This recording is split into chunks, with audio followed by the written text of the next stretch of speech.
là, allez, la voûte céleste, au moment de se quitter quelque temps. Ceci est la Terre. Non. Ceci est la voûte céleste. La voûte céleste, on fait des petits points en présentant les étoiles. D'accord. La voûte céleste tourne dans le sens des aiguilles d'une montre. Ah bon? Bah oui, une vue de dessus. D'accord, une vue de dessus. Et sur ce plan, hop, on va inverser, elle sera dessous, elle va se retrouver face à la Terre. Face à la Terre. Ceci est le nord. Ceci est actuellement en position. Alors, comment ça fonctionne? J'ai dit, voici, on va faire tourner, je dis dans le sens du montre, dans la voûte céleste. Là-bas, au loin, vous apercevez Polaris qui est dans votre champ visuel. Lointain, certes, mais dans votre champ visuel. Étant donné que ceci tourne au-dessus, céleste tourne sur les aiguilles du montre, évidemment on va se placer depuis votre position, depuis le sol. D'accord? Donc si ça tourne comme ça, ok, vous voyez bien le sens, d'accord? Je vais transposer cette flèche. Et là j'ai marqué Polaris. Donc je transpose cette flèche. On est bien d'accord? Dans le même sens. Et celle-ci.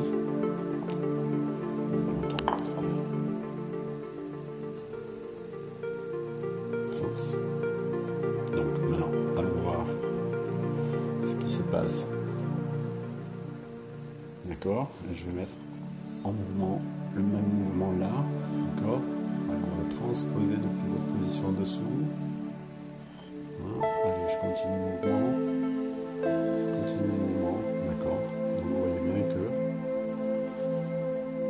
en dessous ça va de gauche à droite, au-dessus, de droite à gauche. Donc, du dessous, ceci tourne dans le sens inverse des aiguilles du montre. D'où les time-lapse. D'accord? Sur Polaris, vous obtenez un point fixe central et les étoiles qui tournent autour. Voilà, bon, ceux qui ont compris avant, bah c'est bien, petit rappel. Bah, pour les autres qui n'avaient pas un petit peu saisi le sens, et ben voilà, comme ça c'est vite fait. Voilà, on se complique pas la vie. Voilà. De nouveau, une chose simple, même si moi, bien souvent, je me les complique. En tout cas, dans les explications. Pas évident. Forcément, transcrire dans les paroles nos idées. Bon, maintenant, une position, parce que ceci est donc notre champ visuel. Ceci n'est pas vrai. Ceci est notre champ visuel. Maintenant, si on va déplacer votre position sur la Terre, si vous êtes bien plus au sud, c'est-à-dire donc le cercle extérieur, ce champ visuel va vous suivre. Vous serez toujours au centre. Là, on va le mettre, voilà, on repart par la caméra. Voici, on va dire que vous atteignez votre champ visuel étant limite, cette limite là-bas. Étant donné que la voûte céleste tourne autour, d'accord? Ben, qu'est-ce qui va se passer? Déjà par rapport à... Déjà, vous ne le verrez pas. Polaris, d'accord? Par contre, vous allez pouvoir voir ici, en direction, si vous regardez par rapport à votre position, vous regardez à l'extrême nord, vous regardez bel et bien au nord. Ben, vous pourrez apercevoir éventuellement à l'horizon un scintillement. Je dis bien un scintillement, parce qu'il ne s'agira pas d'une étoile, mais c'est simplement que si sur la voûte céleste, il y a à ce niveau-là, si à ce niveau-là,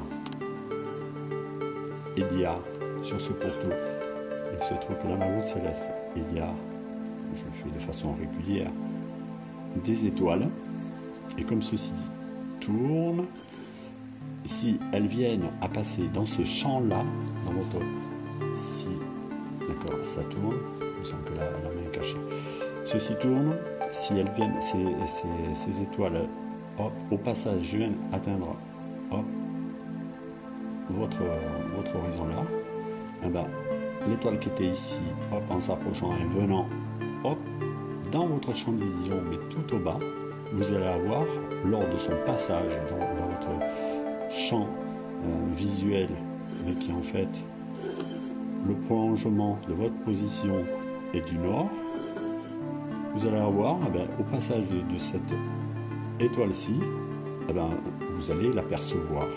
Mais une fois, maintenant, s'il y a plusieurs étoiles qui arrivent dans ce champ, ben, en fait, ça va tout simplement produire un scintillement. Ce ne sera pas une étoile fixe en bas de votre horizon, non, le scintillement sera en fait causé par le simple passage de plusieurs étoiles en ce point précis.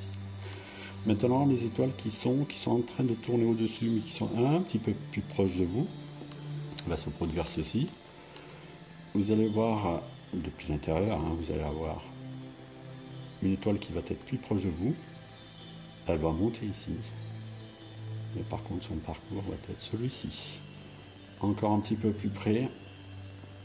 D'accord. Et ainsi de suite. Donc depuis une position plus au sud, là, voilà, vous pouvez avoir ce type de vision. Et c'est pareil pour le sud. C'est en fait la voûte céleste qui est au-dessus en train de tourner. Et vous avez, allez, on va mettre une série, qu'importe l'espacement. Eh bien, si vous êtes votre champ de vision, quel qu'il soit, bon, ça pourrait être ici, mais c'est pareil, du coup ça correspondrait sur le passage d'autres étoiles. Mais si vous êtes placé ici, vous ne pourrez pas apercevoir Polaris. Par contre, vous allez pouvoir avoir le même effet que je vous ai expliqué précédemment avec le nord. Vous pouvez avoir un défilement qui va se faire ici. Vous pourrez avoir en un point ce point va en fait correspondre à quoi, vous regardez à l'extrême sud, ça va être en fait le prolongement du nord, d'accord, du nord de votre position et du sud, dans le prolongement, tac, voilà, donc vous dites, vous regardez complètement le sud par rapport à votre position est ici, vous observez le sud, eh bien oui, effectivement, vous allez apercevoir, non pas en ce point-là précis, non pas une étoile, mais en fait le défilement de plusieurs étoiles qui se trouvent sur le passage. D'accord? Donc si vous voyez une étoile, normalement, de toute façon c'est sûr, vous n'aurez pas une étoile, mais simplement le passage de plusieurs étoiles. Et comme je dis après, par contre les étoiles qui arrivent, qui sont dans la voûte, mais qui sont plus proches de vous, celle-ci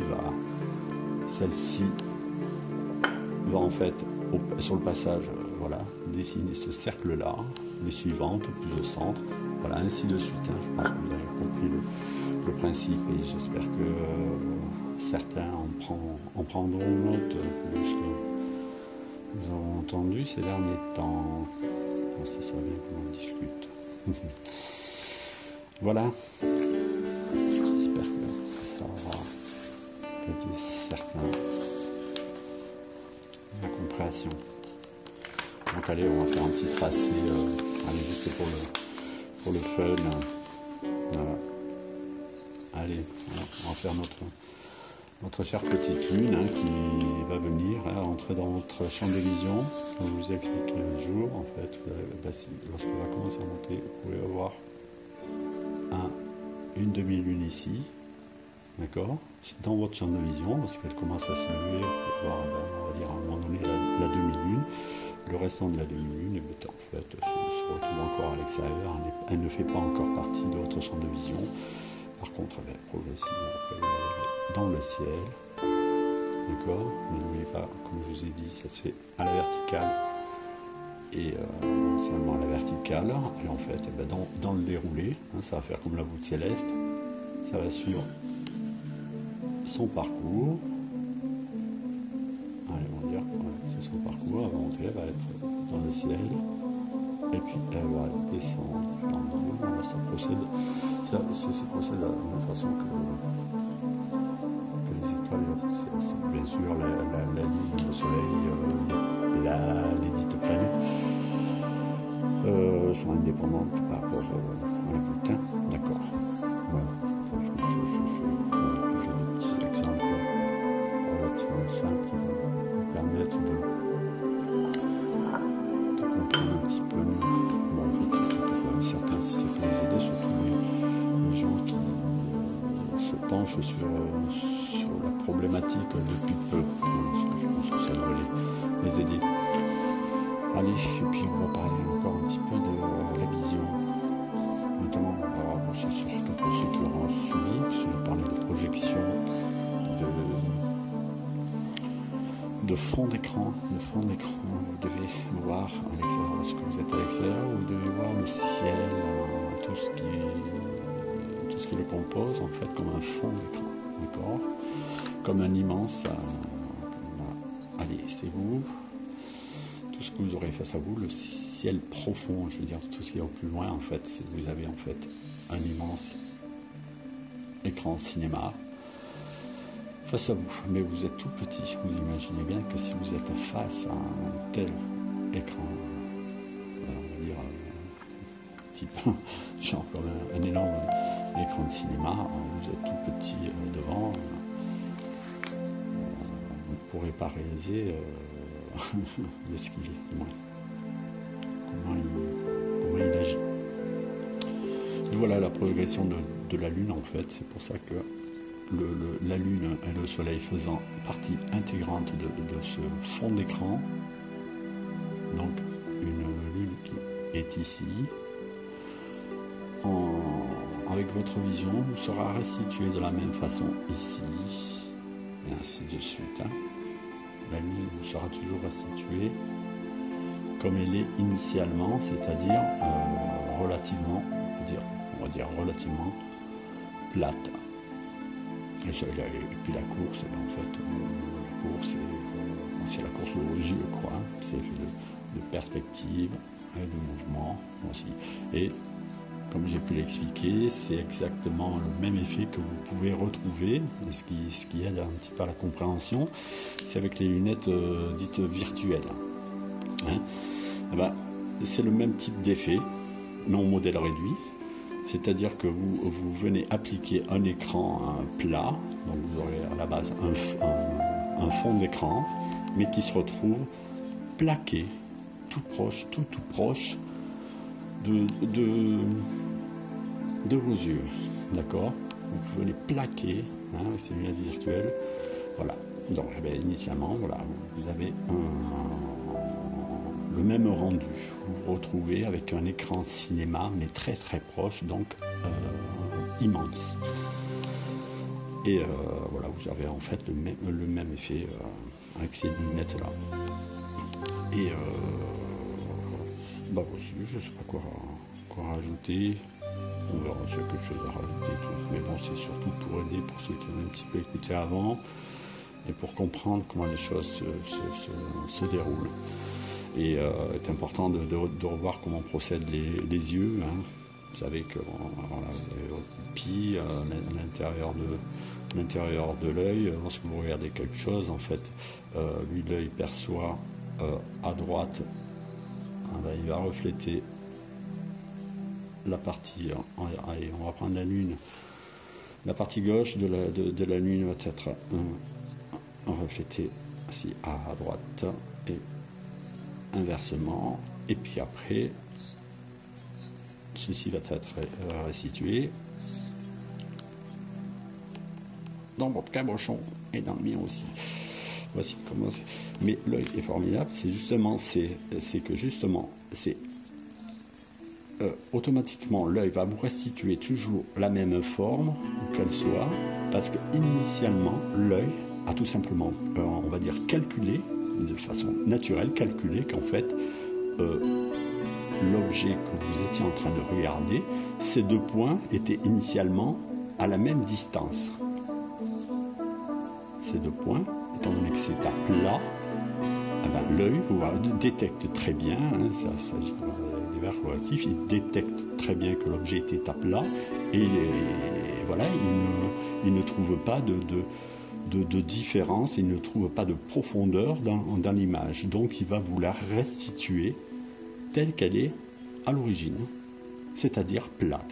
Et c'est pour ça que la Lune et le Soleil faisant partie intégrante de ce fond d'écran, automatiquement votre vue va vous restituer l'image initiale d'un cercle plat, un disque.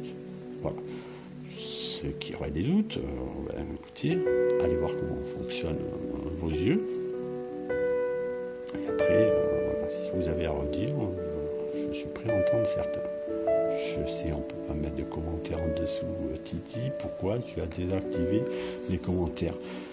Sachez que je n'ai pas désactivé les commentaires, étant donné que les commentaires n'ont jamais été activés. Alors, je ne vois pas comment je pourrais désactiver quelque chose qui n'est pas activé. Eh oui. Allez, bah écoutez, on se retrouve bientôt. Bientôt, très bientôt. Peut-être. Allez, je vous fais des gros bisous à tous. Allez, à plus tard. Ciao, ciao.